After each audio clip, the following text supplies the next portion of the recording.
Hello students. तो आज का हमारा टॉपिक है adding manure and fertilisers.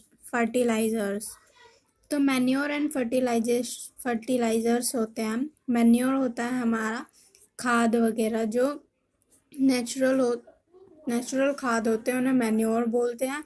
And fertilisers होते हैं जो हम केमिकल्स यूज़ करते हैं अपने क्रॉप प्रोडक्शन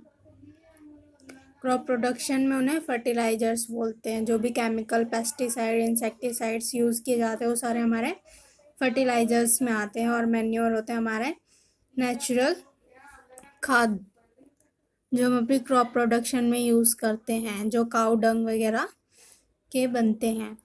तो देखिए, हम यहाँ पे देखते हैं the substance which are added to the soil in the form of nutrient for the healthy growth of plant are known as fertilizers and manure. तो वो सब्सटेंस जो हमारे सॉइल में ऐड किया जाता है इन द फॉर्म ऑफ न्यूट्रिशन, ताकि जो हमारे प्लांट्स को हेल्दी ग्रो हो और उन्हें अच्छे से न्यूट्रिएंट्स मिल सके, तो उन्हें ही फर्टिलाइजर्स और मैन्योर बोलते हैं। वो सब्सटेंस जो सॉइल में ऐड किए जाते हैं इन द फॉर्म ऑफ न्यूट्रिएंट्स की फॉर्म में, कि जो हमारा प्लांट हो उसकी ग्रोथ हेल्दी हो, अच्छे से हो, इसलिए हम फर्टिलाइजर्स और मैन्योर का यूज़ करते हैं। अब देखिए यहाँ पे बूझो है। बूझो visited to a farm and saw a healthy crop, whereas in the neighboring farm the plants growing were weak. He asked Paheli, why do some plants are grow better than other? अब बूझो एक farm में गया, वहाँ पे उसने देखे कि कुछ हेल्दी क्रॉप्स हैं, जबकि उसने उसी के साथ वाले फार्म में देखा कि प्लांट्स जो ग्रो कर रखे हैं वो काफ़ी वीक हैं। तो उसने पहेली से पूछा कि क्या ये ऐसा क्यों है कि why do some plants grow better than others, कि कुछ प्लांट्स जो है वो दूसरों से अच्छी तरीके से ग्रो कैसे कर रहे हैं, मतलब कुछ खराब है कुछ अच्छे हैं, ऐसा क्यों है। अब आप भी देखेंगे तो ऐसा आएगा कि कुछ बहुत अच्छे हैं और कुछ खराब से हैं, तो ऐसा क्यों है। तो इस चीज़ को जानने की इच्छा हुई।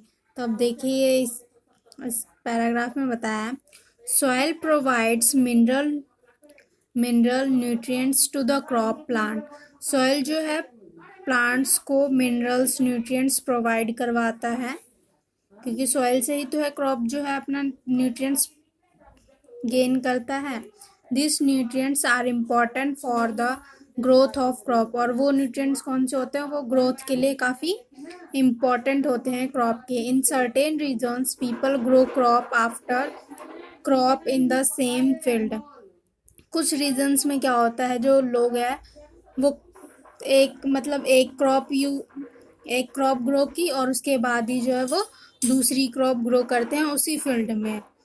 तो वो क्या होता है कि the field is never left fallow और अनकल्टिवेटेड। तो इसकी वजह से क्या होता है कि अगर वो साथ साथ में ग्रो होता रहता है क्रॉप, तो वो जो हमारा एरिया है, वो फील्ड है, वो कभी भी फैलो और अनकल्टिवेटेड नहीं होता। मतलब कि कभी भी ऐसा नहीं हो जाता कि वो बंजर है या फिर वहाँ पे कल्टीवेशन नहीं हो सकती, कि वहाँ पे क्रॉप प्रोडक्शन नहीं हो सकती, क्योंकि उसमें लगातार जो है क्रॉप प्रोडक्शन होती रहती है।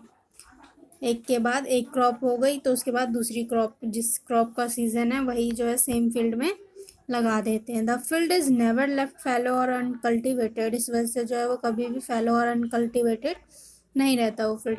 Since crops take up nutrients from soil, continuous cultivation of crop makes the soil poor in nutrition.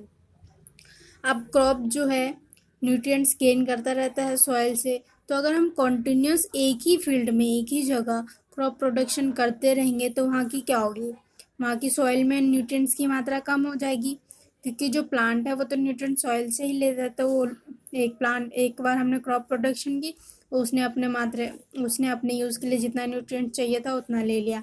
अब दूसरा हमने वो ग्रो करा उसी जगह पे, तो उसने भी अपना न्यूट्रिएंट्स ले लिया। तो ऐसे करते करते तो सॉइल में जो है न्यूट्रिएंट्स की कमी हो जाती है, क्योंकि हम कंटिन्यूस जो है उसमें प्रोडक्शन कर रहे हैं अपनी। तो फार्मर इसलिए जो है फार्मर्स मैन्योर्स और फर्टिलाइजर्स ऐड करते हैं सॉइल में। Farmers mix manure to the field to enrich the soil with nutrients which are essential for the crop. This process is known as manuring. तो देखिए, अब फार्मर्स जो है वो क्या करते हैं, उसमें मैन्योर मिक्स कर देते हैं उस फील्ड में, ताकि जो सॉइल की है इनरिचमेंट जो है न्यूट्रिएंट्स के साथ में वो बनी रहे। सॉइल में जितने भी न्यूट्रिएंट्स है वो बनी रहे सॉइल के अंदर, ताकि हमारी क्रॉप प्रोडक्शन अच्छी हो। जैसे कि जो फर्स्ट टाइम में हुआ वैसे ही हमारी क्रॉप प्रोडक्शन कंटिन्यूअस में हो। तो इस वजह से जो है मैन्योर्स ऐड किए जाते हैं, और इस प्रोसेस को क्या बोलते हैं, मैन्योरिंग। जो मैन्योर ऐड करते हैं सॉइल में उसे मैन्योरिंग प्रोसेस बोलते हैं। ओके, तो manure obtained from decomposition of animal और plant waste is known as organic manure. जो मैन्योर डिकम्पोजिशन एनिमल्स और प्लांट्स के डिकम्पोजिशन वेस्ट से होता है उसे क्या बोलते हैं, ऑर्गेनिक मैन्योर। ऑर्गेनिक मैन्योर बोलते हैं जो डिकम्पोज्ड, जो एनिमल्स और प्लांट्स के वेस्ट जो है वो डिकम्पोज्ड होते हैं और वो मैन्योर बनते हैं, तो उन्हें क्या बोलते हैं, वो ऑर्गेनिक मैन्योर होते हैं हमारे। लाइक काउ डंग्स वगैरह वो हमारे वेस्ट होते हैं एनिमल्स और प्लांट्स के, एनिमल्स के। Farmer dump animal and plant waste in pits at open place and allow it to decompose. Farmers क्या करते हैं, वो एनिमल्स और प्लांट के वेस्ट को क्या करते हैं, डंप कर देते हैं। डंप मतलब होता है एक ओपन स्पेस एरिया में, बहुत बड़े एरिया में उसको बंद कर देना है ओपन प्लेस पे, और उसको डिकम्पोज होने के लिए, सड़ने गलने के लिए छोड़ देना। The decomposition is done by some micro organism. और डिकम्पोजिशन किस द्वारा होता है, एक कुछ माइक्रो ऑर्गेनिज्म होते हैं जो उन्हें डिकम्पोज करते हैं, उन्हें खराब सड़ने गलने में हेल्प करते हैं। तो decomposed matter is called manure. जो डिकम्पोज्ड मैटर होता है वही हमारा क्या कहलाता है, मैन्योर। जो हमारा प्लांट्स और एनिमल्स के वेस्ट सड़गल जाते हैं उनको एक एरिया में रखकर सड़ाया जाता है ताकि वो मैन्योर बन सके, उसे ही मैन्योर बोलते हैं। हम आपने you have already studied very composite in 6th class. 6th class में भी पढ़ा होगा तुमने ये सब। देखिए यहाँ पे एक एक्टिविटी है, आई होप आप सब करेंगे ये। हमें कुछ ग्राम और मूंग की सीड्स लेनी है, ये हमारे दाल है। ग्राम एंड मूंग की, चने और मूंग की दाल लेनी है, उन्हें जर्मिनेट करना है। हम 3 इक्वल साइज के सीडलिंग लेनी है हमें, और 3 ग्लासेस और वेजल्स लेने हैं, उनको हम लेबलिंग कर देंगे ABC। To a glass put little amount of soil mixed with a little cow dung manure. और हम क्या करेंगे, एक गिलास के अंदर एक थोड़ा सा सॉइल मिक्स कर देंगे जो कि किससे है, काउ डंग उसमें मिक्स्ड है, वो सॉइल मिक्स कर देंगे। B ग्लास में हम क्या करेंगे, उतना ही अमाउंट सॉइल मिक्स करेंगे जो कि लिटिल कुछ यूरिया मिक्स्ड है उसमें। एंड इन C में हम क्या करेंगे, सिर्फ उसमें मिट्टी लेंगे। एक में हम काउ डंग के मैन्योर के साथ लेंगे सॉइल, दूसरे में यूरिया के साथ, और तीसरे में सिर्फ मिट्टी लेंगे। Now pour the same amount of water in each glass. और हम उसमें सेम अमाउंट ऑफ वाटर डाल देंगे। Plant the seedling in them. उसके बाद क्या होगा, प्लांट जो है सीडलिंग स्टार्ट कर देगा उसमें होना। Put them in a safe place, water them daily after 7 to 10 days, see their growth. हम उसमें डेली जो है वाटर डालना है और उसको ग्रोथ को हमें देखते रहना है उसको, और सेफ प्लेस पे रखना है। 7 से 10 दिन के बाद आप उसमें ग्रोथ देखेंगे। देखिए कैसे एक्सपेरिमेंट के लिए प्रिपेयर किया गया, आपको पिक्चर में दिख रहा होगा। Preparation of the experiment.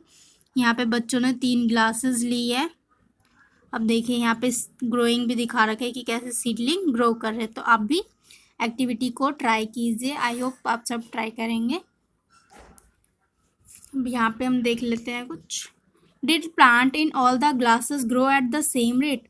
क्या आपको लगता है कि जो तीनों ग्लासेस में एक ही, मतलब कि सारे एक ही अमाउंट में ग्रो करेंगे, कि जितना एक ग्लास में ग्रो हुआ उतना ही दूसरे ग्लास में भी ग्रो हुआ, ज़रूरी है ऐसा? Which plant showed better growth, in which glass was the growth fasted.